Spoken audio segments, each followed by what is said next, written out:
Good morning, boys and girls. We are on to chapter 2 in Shooting the Moon. So far, we in chapter 1 kind of got introduced to the main character. She is what they call like an army brat. Her father is a colonel in the army, and her brother is going off to Vietnam, which was fought in the 60s into the 70s. So anyway, this is right before he was being sent off to go to war. So here we go. Chapter 2. We were stationed at Fort Hood, Texas, a flat piece of real estate that threatened to burst into flames every afternoon from June through September. The colonel was the chief of staff, which meant, for all intents and purposes, he ran the show. The colonel was born to run the show, and he had a drawer full of medals and ribbons to prove it. One of his medals was for saving another soldier's life out in the field. I used to sneak it from his top dresser drawer and turn it over in my hands, feeling the power of it like an electric pulse running up and down through my fingers. It had always been my dream to shine in the colonel's eyes as brightly as one of those medals.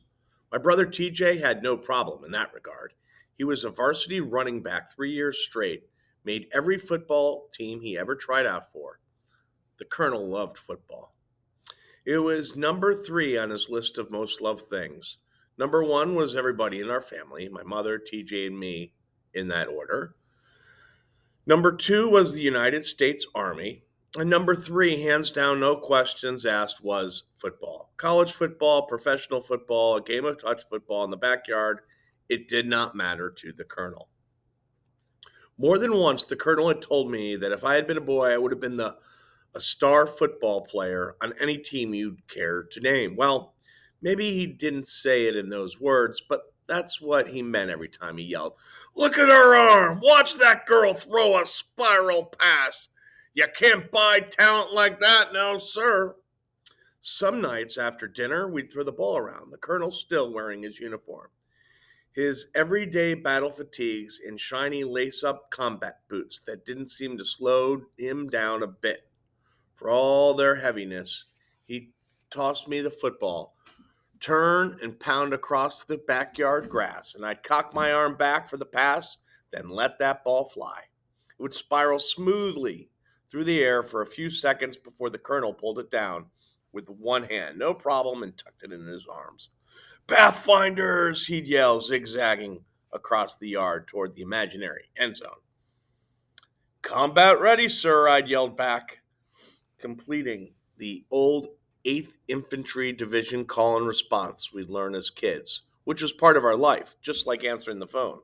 "Colonel Dexter's quarters," or making sure we had our military IDs with us whenever we went to the PX or commission commissary so we could prove who we were, proud citizens of the U.S. Army. Hooah, as we like to say. Excuse me. Even more than football, the colonel loved the Army. He loved starched and stiff uniforms and boots polished to high shine. He was crazy about military parades and had dragged me and TJ to parade grounds from Port Benning to Fort Ord. I'd even seen him get teary-eyed when the troops passing in front of the inspection stand turned, right-face salute whatever bigwig officer was sitting in the catbird seat. It got to him every time. "The Army's a way of life.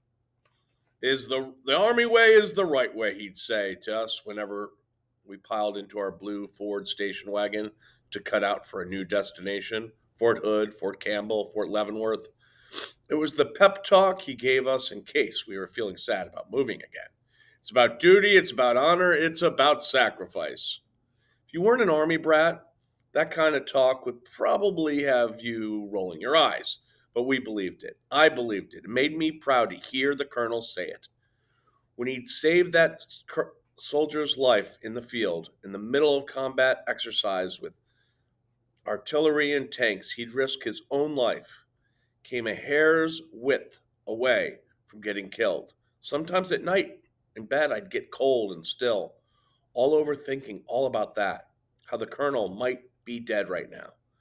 But in the daylight, I wore his bravery like a badge of honor. TJ and I loved the Army so much we'd spend most of our time as kids playing Army with our friends, planning our out battles and strategies in deep, serious voices, setting up hundreds of little green Army guys out under the trees. I always played TJ's second in command, moving the green men around as he ordered, gathering sticks and acorns and whatever else he thought might need in the heat of combat. One time, after a fierce battle against Bobby and Charles Kerner, whose troops stubbornly refused to surrender for almost 2 hours, TJ unwrapped a piece of gum he had in his jeans pocket and folded it up in the foil wrapper into a shiny triangle. He chewed the gum for a minute, then stuck it to a foil triangle and stuck the triangle to my t-shirt. "What'd you do that for?" I asked him, feeling the wet gob of gum through the fabric of my shirt. "It's a medal," TJ explained, "for courage under fire." I wore that medal for 2 weeks until the gum finally lost its stick somewhere between school and the playground and my second grade classroom.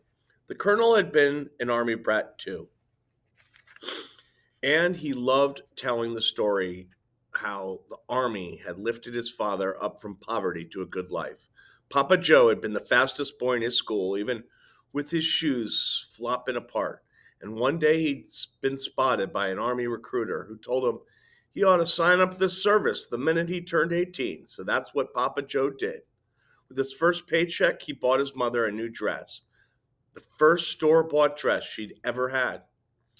Every once in a while, the colonel pulled out the box of things he'd saved growing up when he had traveled all over the place, just like we did, from this post to the next one.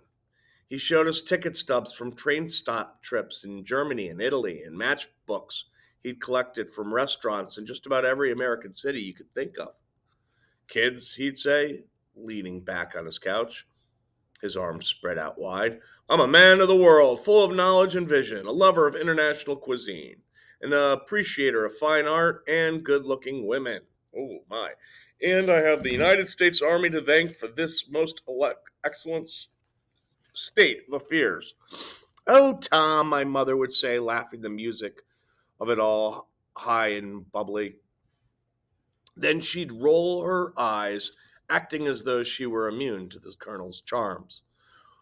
"What you are is a man who likes the sound of his own voice. You love me, woman," the colonel would bellow. "Don't be afraid to admit it." Then he'd turn to me and TJ and say, "All the ladies love me. They can't help it." And we'd blush and giggle, and I think that nobody in the world had a father as outstanding as the colonel. I love the Army too for making him exactly the way he was. You would have thought the very idea of TJ enlisting would have sent the colonel cartwheeling down Tank Destroyer Boulevard, Fort Hood's main drag. But when the announcement came over a Sunday dinner in March, a couple days after TJ's 18th birthday, he didn't say a word for a long time, just looked down at his plate, like the medium rare steak staring back at him was about to whisper the meaning of life. "Aren't you going to say something, sir?" TJ finally asked when Colonel's silence was starting to make us all feel a little bit nervous. It wasn't like him to shut up for any length of time. After another minute, the colonel sighed. He's a big man, 6'4", standing around in his socks, and once upon a time West Point defensive tackle, a regular bruiser. So it was funny to hear him sigh like a Sunday school teacher. He began tapping his finger against the table, like he was keeping time to a song playing in his head. "The point is, son, you're going to college in 6 months." He tapped slowly at first and then worked up to a rat-a-tat speed. "The University of Georgia class of 1973. Then medical school. You want to enlist after that? I'll hand you the pen myself." TJ sawed at his T-bone in his slow, deliberate way. "College is the coward's way out, sir. How can I go to college when I played football with the guys I played football with are fighting in Vietnam. Eddie McNeil's missing in action. The colonel took a deep breath before he spoke again. I wondered if he was thinking about Eddie, who had been one of TJ's best friends when TJ was a junior and Eddie was a senior, and could do no wrong on the football field or any other place he decided to show up. He went straight from his graduation gown into an Army uniform, and a few months later shipped out to Vietnam. 2 weeks ago, the day after Valentine's Day, the principal had announced over the loudspeaker that Eddie was MIA, missing in action. TJ had been pale as a ghost when I saw him get off the bus that afternoon, and when he told me why, I'd wanted to say something to him, but I didn't know what to say except, he's probably okay. TJ didn't say anything in reply. He just walked inside the house and closed the door to his room. You won't find Eddie when you go over there, son, the colonel finally said. You can't put yourself on a one-man mission to go find your friend in that jungle. I eyeballed TJ, trying to figure out if Eddie McNeil was the real reason for enlisting or if he was just looking for any reason to go. We'd been playing war all our lives, and more than once TJ said he'd like to go get a taste of real combat to see if he could handle it. Sometime around 10th grade, when it became clear TJ was talented at science, the colonel started pushing medical school on him. And slowly, TJ came around to Colonel's point of view, but I would have bet money that part of him still wanted to test his mettle in battle.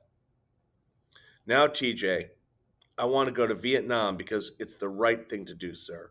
That's the only reason. I'll go to college when I get back. Up to this point, my mother had not said a word. That was just her way.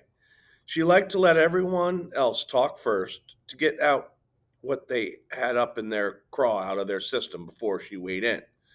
But now she leaned forward, her eyes rimmed in red, and said, if you want to be a hero, then go to medical school. You can save hundreds of lives when the time comes.